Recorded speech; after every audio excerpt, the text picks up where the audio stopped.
Greetings and welcome to the continuation of the 2017 50th Anniversary EAC Educational Presentation from Philadelphia, Pennsylvania, home of our Mint. My name is Nathan Markowitz, and it's my pleasure tonight to be able to introduce our keynote speaker, Dave Finkelstein. Sometimes the answers are in plain sight, but no one has spent the time looking for them. David has an insatiable appetite to search the Mint archives, newspapers, and wherever he can find to try to explain and describe the workflow of the early United States Mint. A full-time dealer, nonetheless, he has found time to write several articles, JRCS, EAC, and numerous other publications. I personally have had the privilege of getting to hear him several times speak at the John Reich Society and at ANA, and now I have the opportunity to share him with my EAC colleagues. So please, I will now ask Dave Finkelstein to waltz to the podium for his presentation today, which is entitled The Copper and Bullion Workflow of the United States Mint from 1792 to 1795. David.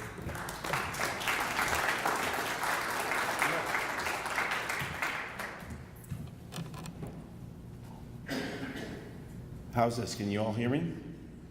Good. Okay.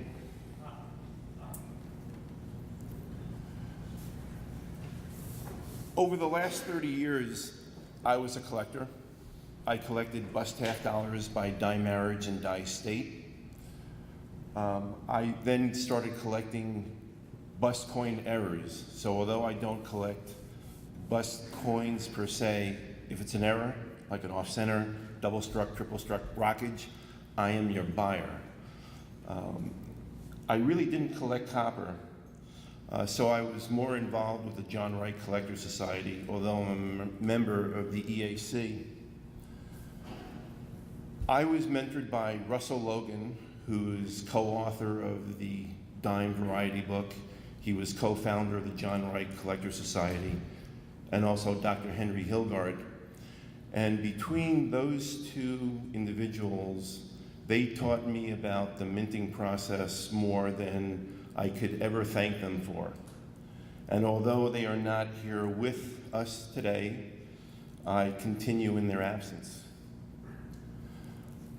Over the last few years, I started researching the following topics: the workflow of the first United States Mint, the people that worked at the Mint, the depositors of silver and gold bullion, the suppliers of goods and services, the Philadelphia yellow fever epidemics from 1793 to 1797, the interactions between the executive and legislative branches of the United States and the various Mint Acts. And tonight I'll touch about the various Mint Acts from 1792 through 1795. And just out of curiosity, does anybody know how many Mint Acts there were between 1792 and 1795? I guess 10? 5.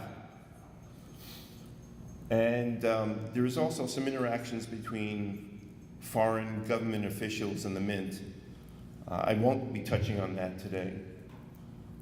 I also looked at the connection between the American Philosophical Society and those that worked at the Mint and those that deposited silver and gold bullion at the Mint. And I also looked at the connections between the Great Seal of the United States and our coinage. And when you look at everything together, it tells a story. And tonight, I'm not going to talk about coins. I'm going to talk about analyzing contemporary documents from the 18th century to develop the silver and bullion workflow of the United States Mint. So there'll be a couple of parts. Part one will be the Mint and Coinage Act of 1792, the alteration of the Mint Act, the supplementation of the Mint Act, and the bullion workflow of the United States Mint. If you understand the Bullion workflow, then you'll be able to understand the copper workflow. But the Bullion workflow is much more difficult than the copper workflow. And then you'll be seeing tonight, part of this presentation, actual documents from the National Archives, the Library of Congress, the University of Virginia. You'll see some newspaper articles.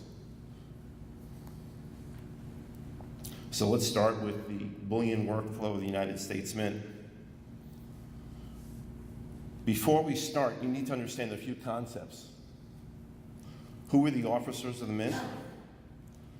We're going to need to talk about warrants, the transfer of custody, surety bonds, and the standard. One last thing. There are tangents. So what is a tangent? You're doing research on a subject and you find something really cool and you stop your research and you go in a different direction. There are tangents in this presentation and I think they're pretty cool. There's also tangents to tangents, and that's as far as I'm gonna go. But there are also tangents to tangents to tangents to tangents, and the next thing you know, you're researching a completely different subject. So the office of the Mint were the director, the treasurer, the assayer, the melter and refiner, the chief coiner, and the engraver. Nothing happened within the Mint unless the director issued a warrant. So what's a warrant? A warrant was a piece of paper. In 1792-3, 4, and 5, it was signed by David Rittenhouse. The director issued warrants to pay the salaried and hourly employees of the Mint. He paid for materials, supplies, rent, services, to move metals and coins within the Mint. Nothing moved within the Mint unless there was a warrant. He also issued warrants to the chief coiner specifying how many coins of what denomination to strike. And he also issued warrants to the treasurer of the Mint to release specific number of coins by denomination from the Mint.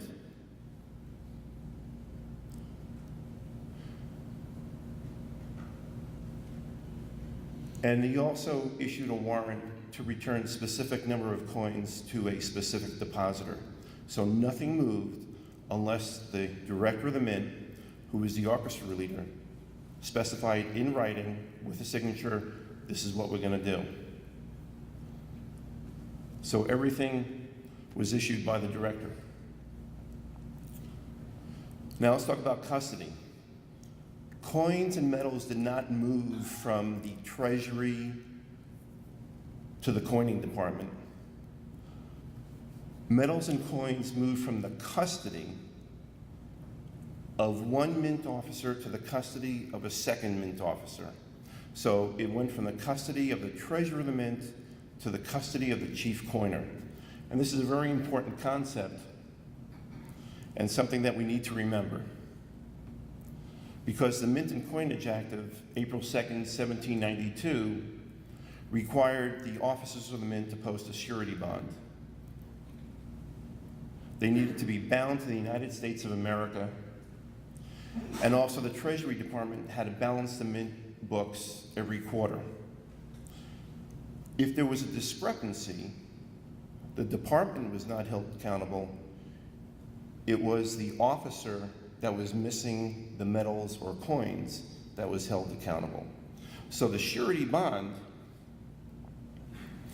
was actually part of the Mint Act of April 2nd, 1792. The said assayer, chief coiner, and treasurer shall each be bound to the United States of America with one or more sureties to the satisfaction of the Secretary of the Treasury in the sum of $10,000. So a surety bond, I didn't know what it was, but I figured it out what it was, and it's a contract between three parties. The principal, or the party that performed the contractual obligation, which in this case was the Mint officer, the obligee, which was the United States of America, and the surety itself, which is one or more parties who guaranteed that the mint officer can do his work. And if there was a problem, the United States of America would go back to the obligee, would go back to the surety, the person or parties that put up the surety bond, and would sue them for the amount up to the surety bond. And so I figured out why, because if a mint officer embezzled some coins or metals and skipped town, I mean, we're talking 1794. It's not like they could send out a message on their iPhone, you know, or whatever. It's not going to be on the 6 o'clock news. They're going to go after the surety and say, hey, we're suing you because you put up a bond specifying that this person would do their work. They didn't, and now we want you to pay us. As far as I know, the U.S. government did not go against anyone in the 18th century. So who actually had to post surety bonds was the treasurer, the assayer, the melter and refiner, and the chief coiner. The engraver just made the dies. Really, maybe Robert Scott actually checked out some coins, but he was not responsible for coins and metals. He was responsible for the dies. The director, David Rittenhouse, didn't have to post a surety bond. He was the orchestra leader. Note that there's a melter and refiner in here, but that position was not created until 1795. But when the melter and refiner position was created, that melter and refiner had to post a surety bond. Okay, so let's talk about Tristram Dalton. Has anybody heard about Tristram Dalton, the first treasurer of the mint? Okay, he was the first treasurer of the mint. He was born in Newburyport, Massachusetts. He graduated Harvard in 1755. He was a member of the Massachusetts House of Representatives. He was actually their Speaker of the House. He was elected to the Continental Congress, but he did not attend because he was Speaker of the House in Massachusetts at the time. He served in the Massachusetts State Senate, and he was one of 3 delegates who represented Newbury, which is the next town over from Newburyport, in 1788 at the Massachusetts Convention for the adoption of the United States Constitution. And he was actually on the committee to count the votes for Massachusetts. He was elected to the United States Senate, and he served in the first United States Congress. He was elected to the Board of Directors to the Bank of the United States, and he was nominated as the first treasurer of the mint by President Washington on May 3rd. He was approved on May 4th. He was announced as cashier of the mint in 5 different Philadelphia newspapers. And here's the actual newspaper clipping. The Honorable Tristram Dalton is appointed cashier of the Mint of the United States. And that's from June 4th, 1792. Okay. Tristram's surety bond was posted by Thomas Russell and John Coffin Jones, 2 people I didn't know about. But how do I know this? How do I know that these 2 people posted his surety bond? Here's a surety bond. I emailed the National Archives Treasury Department and asked, hey, you got copies of the surety bond that you could send me for Tristram Dalton? They go, sure. And they sent me a PDF file that has the surety bond. So actually it says Tristram Dalton of Newbury. The writing is, there is a surety bond amount, $10,000. It was written up the 28th day of May, 1792, and it says that Tristram Dalton Esquire would be the treasurer of the Mint of the United States of America. And there it was signed by Thomas Russell and John Jones. And then on the bottom, it went over to the Treasury Department, and then it was signed by Alexander Hamilton, who was the Secretary of the Treasury. So who's Thomas Russell? He was a wealthy guy. He was the first private citizen to trade with Russia. He was wealthy. He was a director of the Bank of Boston. He was head of the Boston branch for the Bank of the United States. And remember, Tristram Dalton was also a director of the Bank of the United States in Philadelphia. He was in the House of Representatives, as was Tristram Dalton, and he was also a delegate at the convention in 1788 for the adoption of the United States Constitution, as was Tristram Dalton. John Coffin Jones was also a wealthy merchant. Again, he served in the House of Representatives. He was also at the 1788 convention. Tristram Dalton was financially connected, and therefore he was able to post his $10,000 surety bond with the United States of America. This will come into play in another tangent further on down the line. And one more subject we need to talk about, which is the standard. That the standard for all gold coins in the United States should be 11 parts fine to 1 part alloy. 11 parts gold, 1 part alloy. So the standard was 91.67% pure gold and 8.33% copper alloy, copper-silver alloy. The silver standard was 1,485 parts fine to 179 parts alloy, or 89.24278% silver and 10.75722% copper, or as I'm going to reference it as 89.24+% and 10.76- %. So regardless of how the silver and copper came to the mint, it had to end up in coins at that percentage. All right, so here we go with the bullion workflow. Per section 14 of the Mint and Coinage Act, that it should be lawful for any person or persons to bring to the said mint gold and silver bullion. Right off the bat, we have an issue. And the issue is the Mint and Coinage Act did not specify who the gold and silver should be brought to. So on December 30th, 1793, Secretary of State Thomas Jefferson wrote a letter to President Washington. So, how do I know that? How do I know that? He said, I have thought it in my duty to give this information under an impression that it is proper to be communicated to the legislature, who will decide in their wisdom whether it will be expedient to make it the duty of the treasurer to receive and keep the bullion before coinage. How do I know that he stated this? Because if I went to Founders Online, I actually find a transcription of the document that he sent to President Washington on December 30th, 1793. And in this document was, let me go back. He states right here,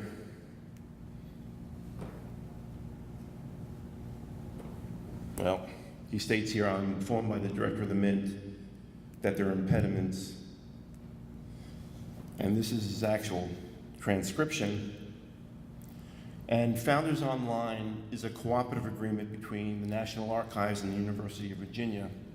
Over 176,000 documents have been imaged, transcribed, and they're searchable by to and from George Washington, Benjamin Franklin, John Adams, Thomas Jefferson, and the likes. Here is Thomas Jefferson's original draft of that letter dated December 30th, 1793. He did not know how to spell. So you can see his document, things are crossed out. You can see there's writing on the side.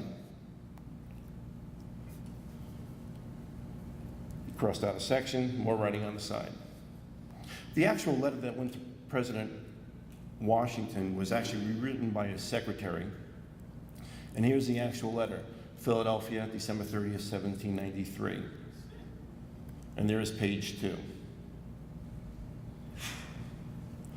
President Washington forwarded that letter to Congress. Per the Journal of the Senate of the United States of America, I lay before you for your consideration a letter from the Secretary of State informing me of certain impediments. How do I know that that went to Congress? Because I could search the Library of Congress. And on Tuesday, December 31st, 1793, the following written message was sent by President Washington. I lay before you for your consideration a letter from the Secretary of State. The Library of Congress can be searched through by many different subjects. For the Mint, it's in the finance section. And then on March 3rd, 1794, the alteration of the Mint Act was signed into law by President Washington, where that law stated that it was the duty of the Treasurer of the Mint to receive and give receipts for all metals which may be lawfully brought to the Mint. So they fixed the bullion workflow. Any person can bring bullion to the Mint, and it should be the duty of the Treasurer of the Mint to receive and give receipts. So we now have a deposit and a receipt. Here's part 1 of the workflow. We could do a deposit and receipt. Per section 3 of the Mint and Coinage Act, the assayer shall receive and give receipts for all metals which may be lawfully be brought to the Mint to be coined. And he's going to assay them as it's required. And then the assayer will then provide a report on the fineness of the deposit. So now we have deposit and receipt, assay and certificate. So per Mint ledgers from the National Archives, there's a book called the Waste Book. It's a pretty big book, 10 by 14 inches. And here's page 1 of the Waste Book. And here is the first silver bullion deposit, entered July 18th, 1794, deposited by Mr. Vincent, an agent for the Bank of Maryland. Then there's also the assayer's return, which was the assay and the certificate, and then they gave him a receipt. So here we have deposit, receipt, assay, and certificate. There's also a bullion journal. Here's page 1 of the bullion journal. So we have a waste book, we have a bullion journal. Why? Why 2 different books that are going to potentially show the same thing? So here's another tangent. Top is the waste book, the bottom is the bullion journal. The entry dates are different. The value of the deposits are actually different. Plus, the weights of the deposit are different. And I didn't understand why until I found this entry that basically stated there was a problem due to the inaccuracy of the avoirdupois weights by which it was first weighed. So now I'm thinking to myself, they use avoirdupois weights. So is the unit of measure avoirdupois? But all the circulating coinage came from other countries, which used troy. So did the Mint use avoirdupois weights? They used troy weights. I wasn't sure, but we'll find out later on. So I wasn't sure if everything was weighed avoirdupois, entered avoirdupois, weighed avoirdupois, manually calculated to be troy, then entered as troy.